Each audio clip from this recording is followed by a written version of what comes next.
Hello दोस्तों, आप सभी लोग कैसे हो? उम्मीद है आप सभी लोग अच्छे हो।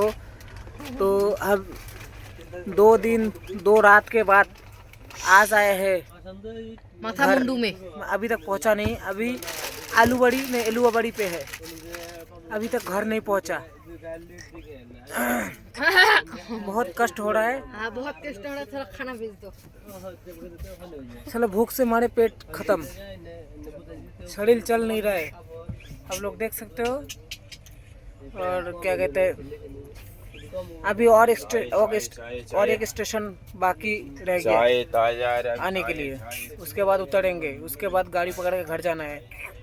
लगभग 9-10 बज जाएगा घर जाते जाते। तो चलो, आप लोग जैसे रेगुलर वीडियो देखते रहते हो वैसे वीडियो पर बने रहे हो और हम लोगों को सपोर्ट करो। चलो, ओके, बाय, डन। ठीक नहीं गाड़ी ना पेले तो बापे बाड़ी जावा तक 7টা 7:30 तक गाड़ी पावा